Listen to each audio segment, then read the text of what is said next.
आज जो है ईद का त्यौहार लगातार लोग मना रहे हैं, खुशी मना रहे हैं। क्या मैसेज देंगे आप लोगों को? खुशियों का त्यौहार है, खुशी मनानी चाहिए। और सबसे पहले मैं यही कहना चाहूँगा कि जैसे खुशियों का त्यौहार है, खुशियों से मना रहे हैं, खुशियों से मनाएं और किसी को कोई नुकसान न पहुँचे, किसी को हमारी तरफ से ठेस ना पहुँचे। अपना त्यौहार है, त्यौहार मनाएं, त्यौहार बताइए। जिस तरह से आप लोगों से लगातार मिल रहे हैं, लोग दौरा कर रहे हैं, तो किस तरह से लोगों से बातचीत हो रही है, किस तरह से बातचीत कर रहे हैं? बात हो रही है, राजनीति की बात हो रही है अभी तो फिलहाल। तो कैंडिडेट कब होगा, कैंडिडेट कब उतरेगा तुम्हारा, यही बात चल रही है। और कैंडिडेट जल्दी 2-4 दिन में कैंडिडेट हमारे अनाउंस हो जाएगा। और बहुत लोगों में जोर शोर है, जल्दी से कैंडिडेट उतरे और हम भागदौड़ अपनी तैयारी करें, भागदौड़ करना शुरू कर दें। बहुत लोगों में जागरूकता है इस बात। अच्छा, आपके वार्ड में ना बीजेपी से पार्षद जीते और सफाई की व्यवस्था के बारे में भी सब लोगों को छिपा नहीं है, किस तरह के हालात यहाँ रहे। तो आपने भी देखा हो किस तरह का माहौल है, किस तरह की भावना यहाँ जो व्यवस्था की गई है। पार्षद तो पहले दिन से ही वो एक तरफा काम कर रहे हैं। पार्षद की तो मैंने पहले भी आपके माध्यम से 1-2 इंटरव्यू दिए हैं, वो एक ही तरफा काम कर रहे हैं। और ईद के मौके पर भी उन्होंने जो सफाई होनी थी वो नहीं हुई है, जबकि ऐसा नहीं करना चाहिए। पार्षद है, सबके पार्षद है, सबका काम करना चाहिए। आवाम से क्या अपील करेंगे? आवाम से मैं ये अपील करूँगा कि गठबंधन को वोट दें। कांग्रेस का कैंडिडेट उतरने वाले हैं और गठबंधन को वोट दें, ज़्यादा से ज़्यादा इसमें मेहनत करें और इस बार कांग्रेस को लेकर आएँ।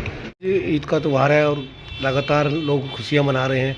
आप भी मुस्तफा विधानसभा में घूम रहे हैं, किस तरह महसूस हो रहा है आपको?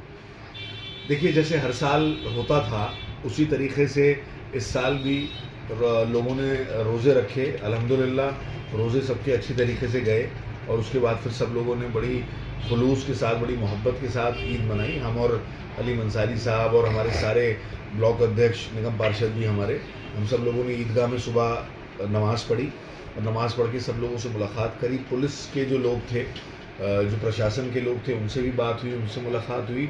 अच्छा अरेंजमेंट था और मुझे लगता है कि बड़ी शांति के साथ, बड़े सुकून के साथ ईद हुई। लेकिन एक तरफ ईद हम मना रहे हैं, एक तरफ दिल ये भी दुखता है जब हम फ़िलिस्तीन की तरफ देखते हैं और फ़िलिस्तीन में छोटे छोटे बच्चों को बिलखते हुए देखते हैं। हमने देखे, वीडियो देखे कि वो घास से रोज़ा खोल रहे हैं वहाँ बच्चे।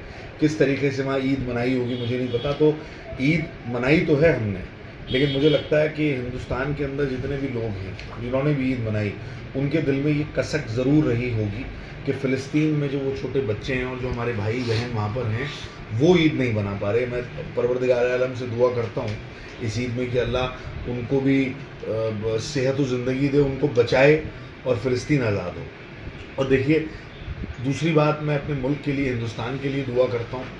और जिस तरीके से सारी नमाज़ों में भी हमने सुना और सोशल मीडिया के माध्यम से देखा कि हर नमाज के अंदर, मुस्तफ़ाबाद में भी जितनी नमाज़ें हुई, वहाँ पर हिंदुस्तान के लिए दुआएं हुई। यही हमारा मुल्क है और इसी के लिए दुआ करना हमारा पहला फ़र्ज़ है।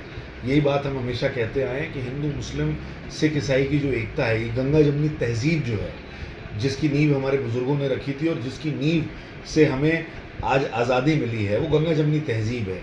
उसको बचाने की लड़ाई मुसलसल हमारे बुज़ुर्ग लड़ते आ रहे हैं और हम भी उस चीज़ के लिए आगे बढ़ के इसी बात को करते रहेंगे। अभी मैं कहीं बैठा हुआ था, वहाँ हमारे हिंदू भाई भी आए, एक भाई के यहाँ पर बैठ के उन्होंने शीर खाई जबकि नवरात्रे चल रहे हैं। तो ये एक पैगाम हिंदुस्तान की जनता देने की कोशिश करती है अलग अलग त्योहारों पर और ख़ास तौर से ईद के मौके पर, कि सब भाईचारे के साथ एक होकर हम लोग साथ चलेंगे। और मुस्तफ़ाबाद इस चीज़ के लिए जाना जाता है, जैसे कि सब लोग जानते हैं कि हसन अहमद साहब जो पूर्व विधायक थे यहाँ से, उन्होंने हमेशा ये नारा दिया कि मेरा ख्वाब है कि यहाँ हो भाईचारा और इस क्षेत्र का विकास। तो मुझे लगता है कि हसन अहमद साहब ने नींव गाड़ी थी इस मुस्तफ़ाबाद के अंदर, शुरुआत करी थी कि हिंदू, मुस्लिम, सिख, ईसाई को साथ लाने की, और हम सब लोग वो आज कोशिश कर रहे हैं। हमारी कोशिश जारी है कि हम उस चीज़ को आगे लेके चलें और इंशाल्लाह ये इसी तरीके से आगे आप भाईचारे की बात कर रहे हैं, लेकिन जो अभी हमने पिछले कई कार्यक्रमों में पूछा, जो मौजूदा सरकार है, ना तो वो पिछले कई सालों से रोज़ा इफ्तार कराती है और ना ही ईद मिलन कार्यक्रम होते हैं, ना सरकारी दफ्तरों में इस तरह के हालात पैदा हो रहे हैं। देखिए, जहाँ तक सवाल है कि रोज़ा इफ्तार हो रहा है, बहुत सारी चीज़ें इस सरकार ने ख़त्म कर दी। हज का एक कोटा होता था, वो ख़त्म कर दिया।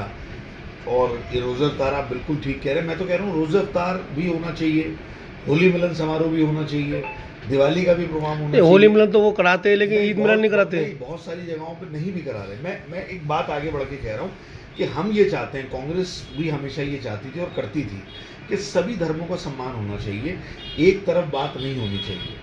आज इसी बात को हम लेके हम भी इस बात को कह रहे हैं और हमारा नेता राहुल गांधी पूरे देश के अंदर घूम के इसी बात को कह रहे हैं कि नफरत छोड़ो भारत जोड़ो का जो नारा राहुल गांधी ने दिया है वो इसी चीज़ के लिए दिया है। नफरत किससे हो रही है ये आप भी जानते हैं, मैं भी जानता हूँ, पूरा देश जानता है कि नफरत किसके लिए नफरत फैलाई जा रही है।